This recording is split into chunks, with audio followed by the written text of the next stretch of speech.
Hola, ¿qué tal? ¿Cómo están? En esta ocasión nos encontramos con Vanessa Gómez. Ella es activista, comunicóloga, que ha trabajado diversos temas y uno de ellos es el de la pobreza menstrual y de esto vamos a hablar en esta ocasión. Así que, Vanessa, gracias por aceptar y a lo mejor este es un tema que puede ser familiar para muchas mujeres, no creo que para todas, pero que es un tema definitivamente que para la audiencia masculina pues nos es bastante desconocido. Entonces quisiera que nos hablaras de esto de la pobreza menstrual. Para empezar, ¿qué es? Ok, me voy a regresar un poquito para retomar esto que dices, que es familiar para las mujeres. Para las mujeres es familiar el tema de la menstruación, no así de la pobreza menstrual. La pobreza menstrual es un concepto que todavía no ha permeado, es ajeno para la mayoría de las personas, hombres, mujeres, personas menstruantes.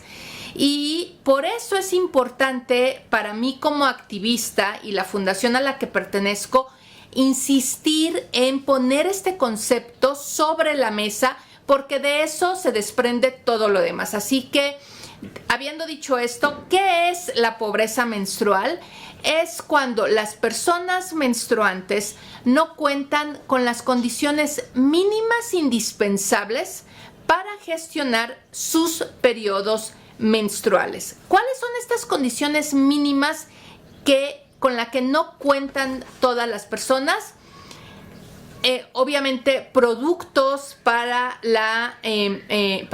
gestionar la menstruación, información, educación, espacios dignos para el cambio, agua corriente, acceso a medicamentos. Es decir, son cosas que muchas mujeres, como las que nos están viendo y escuchando, damos por hecho.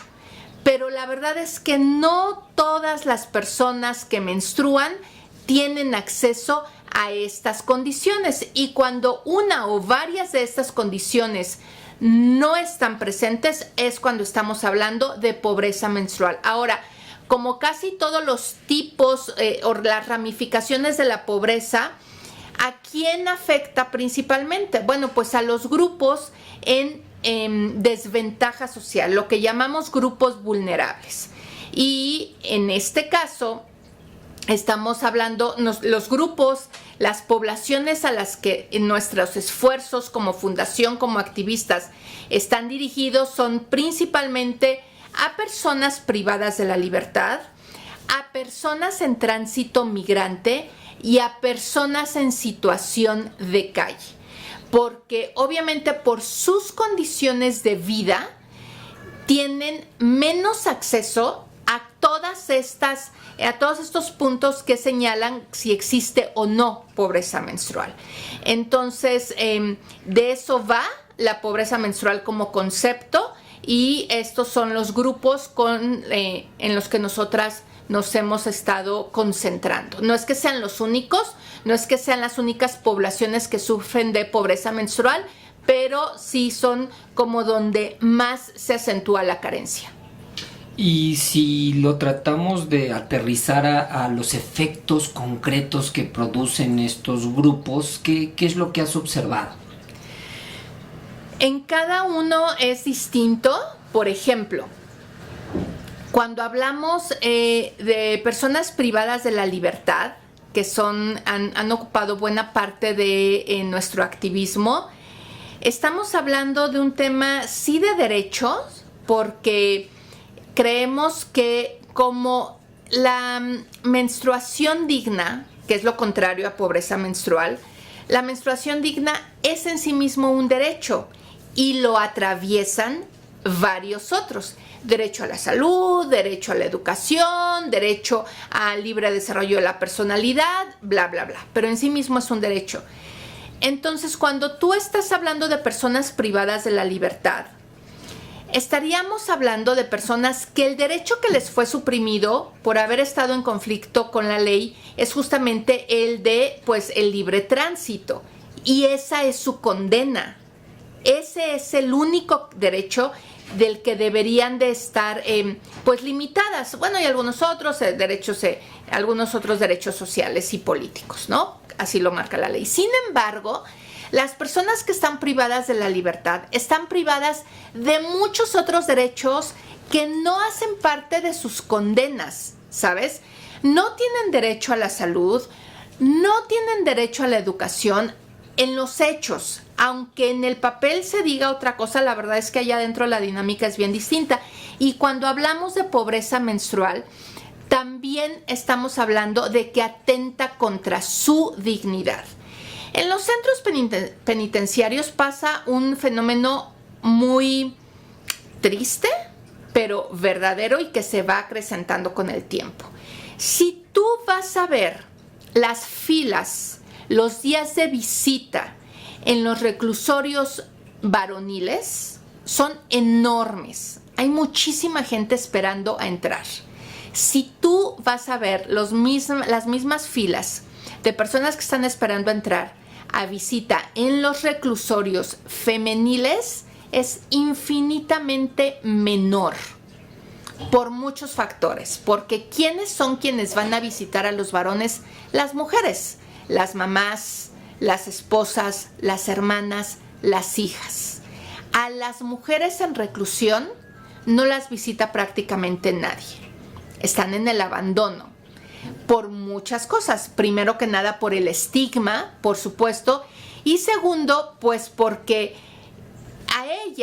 a las mujeres que son regularmente a las que de manera social se les atribuye las tareas de cuidado, pues cuando ellas son las que requieren cuidado o atención, no hay quien se los proporcione.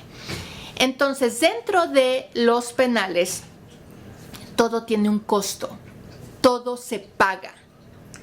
Pagan por lugares para dormir, por comida, por acceso a los baños, todo tiene un precio. Hablando específicamente de los productos para la gestión de la menstruación, las autoridades del penal no los distribuyen, no es algo que ellos les proporcionen a las internas. Luego entonces están supeditadas a lo que les traigan de fuera para poder adquirirlo, ya sea que les traigan de fuera los productos en sí mismos o dinero para que ellas lo puedan adquirir allá adentro. Pero si estamos diciendo que no son visitadas y que son abandonadas y entonces adentro tampoco se los proporcionan, pues ellas quedan en una vulnerabilidad absoluta. Y hay casos, no pocos, que allá adentro hacen de todo lo que sea con tal de tener acceso a lo mínimo indispensable, inclusive una toalla. Entonces allá adentro las mujeres hacen limpieza a otras reclusas, hacen favores o encargos de todo tipo o incluso se pueden llegar a prostituir para poder tener dinero para lo mínimo indispensable, entre ellos los productos de higiene menstrual. Por eso es que el impacto es directamente en la dignidad de la persona. Hablando de personas privadas de la libertad, personas en situación de calle, por ejemplo, o en tránsito migrante, seguimos hablando de poblaciones que están carentes de prácticamente todo. Y en el último lugar de sus prioridades están los productos de gestión menstrual, que además no son baratos. Entonces es una problemática, la verdad, que ha permanecido en la sombra. Casi nadie habla de esto, prácticamente nadie. Pero pues imagínate, estamos hablando que la mitad de la población menstrua durante un promedio de 40 años. Así que de ese tamaño es la importancia del tema. ¿Cuáles serían los efectos sociales y los efectos personales que la desatención a esta pobreza menstrual genera? En cuestión personal, individual, digamos, pues obviamente, imagínate, es atenta contra tu dignidad como persona. Entonces, obviamente estamos hablando de autoconcepto, de autovaloración, de autocuidado, que se vulneran totalmente, pues porque no tienen manera de resarcirlo, ¿cierto? Y a nivel social, pues obviamente son personas que al estar en vulnerabilidad económica, porque no tienen acceso a ciertos productos y que esto se traduce, como lo acabo de decir, en vulnerabilidad personal, pues obviamente son poblaciones que están expuestas a muchísimos tipos y niveles de violencia. Entonces no puede quedar como en la ignominia, ¿sabes? No se puede pasar de largo nada más sabiendo que a causa de esta carencia están expuestas a muchos otros tipos de violencia, porque carecer de esto también es violento en sí mismo. Encontramos que en este tipo de situación de pobreza menstrual puede haber problemas ginecológicos, urológicos, de salud generados por vivir con... 100% comprobado, ¿no? Cuando no hay una correcta gestión de la menstruación, esto se traduce en problemas de higiene y por supuesto que puede provocar desde infecciones menores hasta infecciones muy importantes que se compliquen y tengan impactos mucho más relevantes en la salud de la persona. Entonces, 100%. Aquí me gustaría hacer énfasis. Si te das cuenta, nosotras hablamos de productos para la gestión de la menstruación, no para higiene menstrual. ¿Por qué? Porque la menstruación en sí misma no es un producto de higiene.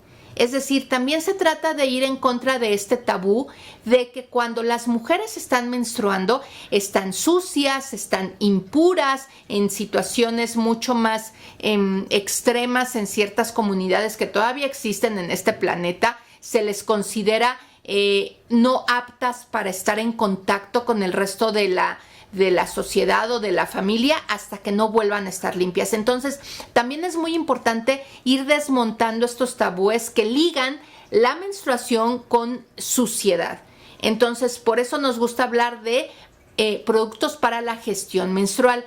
¿En qué momento entonces se convierte en un problema sanitario? Cuando no se gestiona de manera correcta y entonces sí, esa falta de acceso a productos sí provoca un problema de higiene y luego entonces un problema de salud. 100% sí. ¿Podríamos dar como una explicación central que la gran causa de la pobreza menstrual sería una sociedad patriarcal y falocéntrica? Sí. El centro de la desventaja, en este caso, es la falta de educación. ¿Y por qué ha habido falta de educación? Porque se enmarca en un sistema y en una sociedad patriarcal que dicta que todo lo relacionado a las mujeres es de segunda importancia, no es prioridad. Y si todavía más tiene alguna relación con los órganos reproductores sexuales y alguna relación con el placer sexual que pueda estar vinculado a la libertad, entendida desde el patriarcado como libertinaje, entonces lo encapsula en un cofrecito de tabú. Porque entonces no hay que hablar de eso, porque no solamente es un tema de mujeres, sino que es un tema que tiene que ver con el sistema reproductivo de las mujeres. Y eso es lo que ha hecho que hasta el día de hoy sea mal visto en muchos contextos, incluso llamarlo por su nombre, menstruación. Las personas menstruantes y no menstruantes prefieren referirse a ella de mil maneras. Me baja, es la regla, llegó Andrés, estoy en mis días, ando de sangrona. Mil maneras de referirse a eso con tal de no llamarlo por su nombre, menstruación. Entonces imagínate si desde ahí se le tiene reticencia a la palabra en sí misma, imagínate todo lo que implica. Por último, me gustaría saber cómo ves esto a futuro, este tema a futuro, y cuáles serían las estrategias de solución a este problema que le encuentras. Bueno, siempre la salida es la educación, siempre la salida es la información, que es el antídoto, ¿no?, para los tabúes y los temas prohibidos. Y en términos del futuro, desde la colectiva Menstruación Digna, que conglomera a muchas fundaciones, a la que yo pertenezco, que se llama FEMEX, esa gran colectiva ha hecho un trabajo de incidencia política muy importante. Hasta el momento se logró ya, gracias al trabajo de esta colectiva, que representa muchas fundaciones de todo el país, se logró que los productos de gestión menstrual ya estén libres de impuestos. Hoy todas las toallas, los tampones, las copas menstruales están libres de impuestos. Ese es un avance. Ya se logró que en varios estados se empiecen a distribuir de manera gratuita productos de gestión menstrual. En algunos estados, como en Oaxaca, se distribuye a través de los consultorios comunitarios. En el caso de Michoacán, por ejemplo, se están empezando a distribuir de manera gratuita a través de ciertos planteles educativos. Entonces, el camino es ese, seguir la incidencia para lograr que sean de distribución gratuita a todos los niveles y que tenga impacto en distintos círculos sociales, porque nosotras estamos convencidas que al ser la gestión menstrual o la menstruación digna un derecho, al ser derecho es el Estado el que está obligado a garantizar el libre acceso a este derecho. Así que el camino es ese, seguir insistiendo, incidir de manera política para lograr este objetivo. Y por supuesto, seguir caminando en temas educativos para que sea incluido dentro de la educación regular desde tempranas edades, porque también son temas que se dejan a partir de ciertos grados y en ciertas condiciones, porque entonces se separa a hombres y a mujeres. Entonces necesitamos seguir avanzando también en la incidencia que tiene que ver con asuntos educativos, así que ese es el camino en el que estamos. Pues muchas gracias. Vamos a poner de todos modos los datos de FEMEX ahí en la caja de comentarios. Gracias. Y no sé si quieras decir algo de lo que hace FEMEX antes de irnos o simplemente que la gente lo consulte ahí. Sí, bueno, en FEMEX nos dedicamos a trabajar por los derechos de niñas y mujeres. Específicamente, la mayor parte de nuestros esfuerzos se ha centrado en este tema de la gestión menstrual, de combatir la pobreza menstrual, y decirles que todas y cada una de las personas que nos están viendo pueden convertirse en activistas de cierto modo. Hay muchísimas maneras de participar, no tiene que ser presencialmente, hay algunas otras vías, porque pues nosotros vivimos de las campañas que hacemos con las personas que nos siguen en redes sociales y hay muchas maneras de participar. Todo suma y todos los esfuerzos son bienvenidas.